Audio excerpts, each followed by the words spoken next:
It took all of 5 seconds for the rest of our small group to see what Maddie did. Those green eyes, unnaturally bright in the darkness of the forest surrounding them.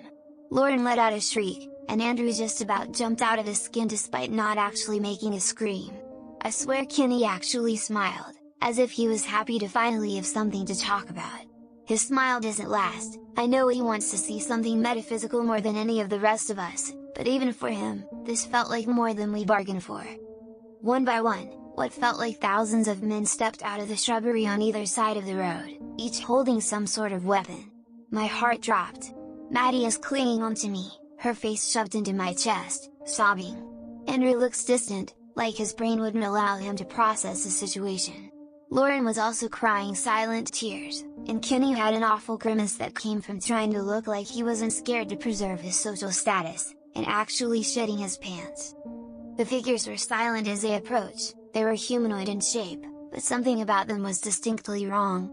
Maybe it was the way they appeared darker than they should have, even as they got closer and our flashlights could reach them. Maybe it was the way they seemed to float instead of walk as they moved, or maybe it was the noise that emitted from them. It was subtle, a small static-like white noise, but it's amazing how loud things sound when you haven't heard noise at all in the last 45 minutes. 3 of the figures maneuvered themselves between us and the third gate, their gaze never breaking from our own.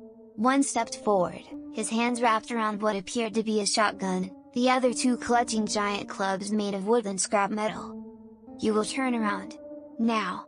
The voice didn't come from the man with the shotgun, but rather boomed through the air, as if the world itself were speaking to us. Of course, my initial reaction was to turn around and get right the fuck out of there, as was everyone that was sane in our group. Kenny, however, stared forward with more purpose and drive than I've ever seen. He had finally done it. He had contacted and seen with his own 2 eyes something from another world. We all had. However, unlike the rest of us, it hadn't frightened Kenny, it had made him want to know more. No, we are going to keep going.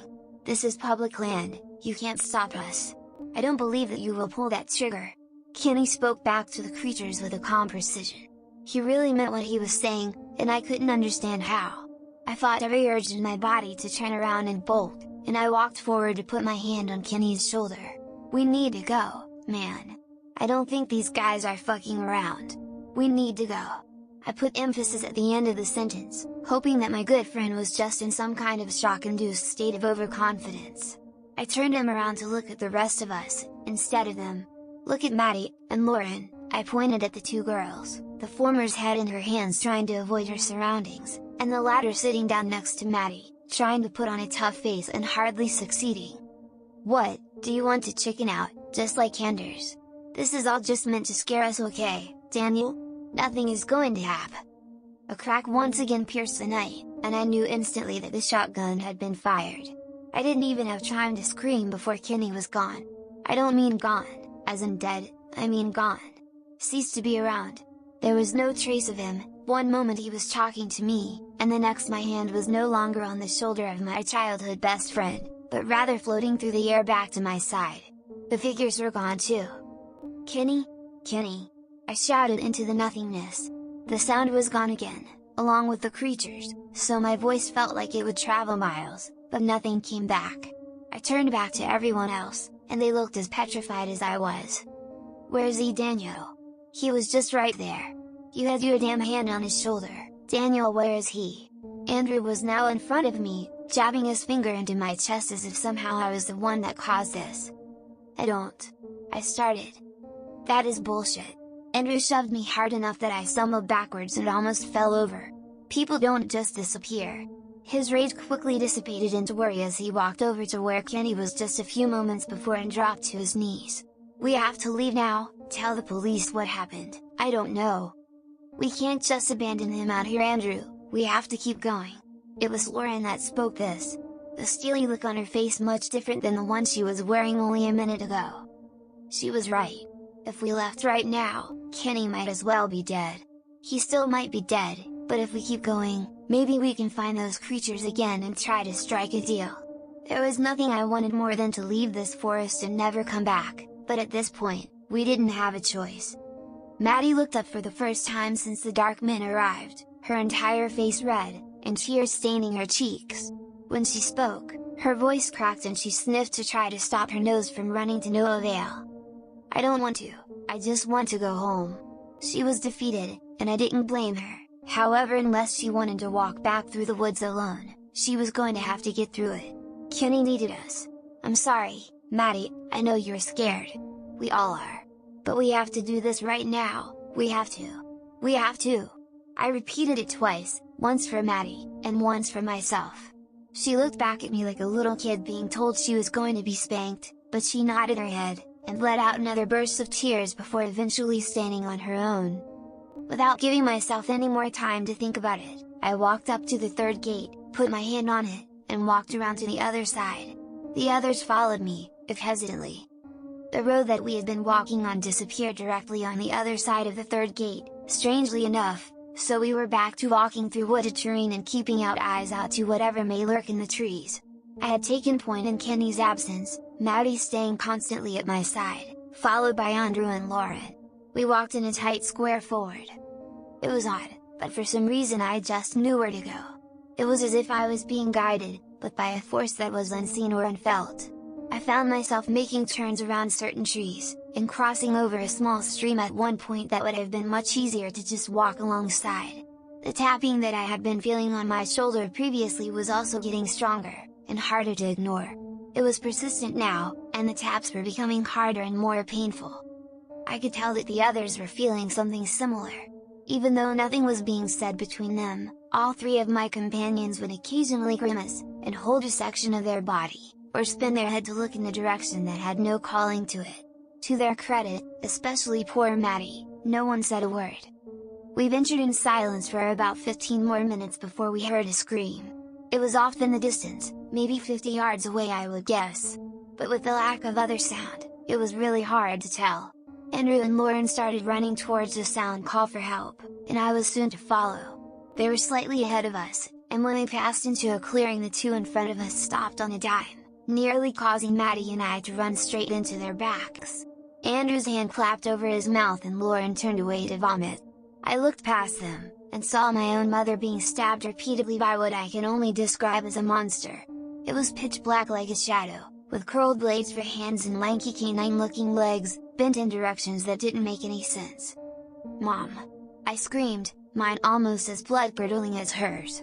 I rushed forward and tried to tackle the creature attacking my mother, but right as I was about to lay into it, it too disappeared right in front of my eyes. I turned to find my mother, but she had been replaced with the face of another. An old man, with blood running down his lips, looking at me with a devilish smile. He licked his lips as he stared at me, and then vanished himself. It took me a minute before I could move again. I had no idea what was real. Was this all a hallucination? It couldn't be, because clearly everyone else saw the same thing as I did. I had no answers, nor any semblance of a clue what to make of the events that had happened. I fought back the urge to scream and vomit and walked back to our group. "What are we even going to do, if we find him?" Andrew said, his eyes still trained on the ground where we had just seen two more beings disappear. "We are going to fucking kill whoever took him." Lauren spoke up, everything about her turned to ice. It almost made me more uncomfortable seeing the sweet, pretty girl who enjoyed watching makeup tutorials on YouTube, and flirting with boys on Twitter look as hardened, and shut off emotionally than it did seeing the spirits. Almost. With a new sense of pace, we started back on the trail. My flashlight flicking back and forth between the trail in front of me and the trees beside me even more often now, and it wasn't long before we reached the fourth gate. Or at least I think it was the fourth gate. There actually wasn't a gate at all, but only a prominent mark in the ground, like someone had run their finger through wet concrete and molded it that way. I just knew that it was, however. I knew we were getting deeper into the game, closer to hell, I suppose. I didn't even bother to stop, I just kept walking. The moment I stepped past the gate I knew I was correct. It felt like it dropped 20 degrees instantly. I also heard sound again, but it wasn't the average forest sounds, it was distant wails, that could have been mistaken for a gust of wind in a different situation, but not this one. When Maddie stepped over the line, her face froze and she looked at me. I did my best to smile for reassurance, but I'm sure it wasn't worth much. She put her head back down and pulled her jacket closer around her. "Are we going to talk about how we made it here? To the fourth gate? With no fucking directions?" Andrew was looking at me, and then pointed back down at the line in the dirt. I mean, of all the turns we could have taken, all the different routes we could have gone down. This gate is hardly 6 feet long in a forest that's how big? And how then did we even know this was supposed to be a gate? I can't be the only one that just knew. Andrew was ranting, something he did to cope with things. Normally it was when a guy pissed him off at school by talking to a girl he was interested in, or how his favorite football team lost and it was all on the referees. This time it was about ghosts that kidnapped and possibly killed our best friend. I don't have an answer. Let's just keep moving, okay? I don't want to stand in one place for too long. I replied. Fuck this. Andrew crossed his arms and let out a shiver from the newfound cold, but continued to walk ahead of me. Lauren simply walked by his side and looked straight ahead, focused on an unknown point and mindset only on completing her objective. The further we got into the land of the fourth gate, the harder it was to ignore the background sound through our trek. It was clearly screaming, and it was clearly in the direction we were heading. Then again, I guess we had given up rational thought the moment we decided to continue further into the Standha forest instead of turning around and cutting our lasses at one of us. I know that may sound fucked up to say, but I'm afraid that even if we make it out of here, our lives will never be the same again. I know mine won't be. I don't really remember when, but at some point images started flashing through my head. Ones that were not my own. I saw ashen monsters, endless miles of snow, spiders by the millions crawling along the ground. They were terrifying, and would flash in front of my conscience every couple of minutes for a brief moment. It was distracting. I wanted them to stop and after a while started cringing every time I knew I was due for another. As we grew deeper, the visions grew longer. Eventually it became all I could do to focus on walking straight. My gut instinct was to sit down, and close my eyes to try to make it stop.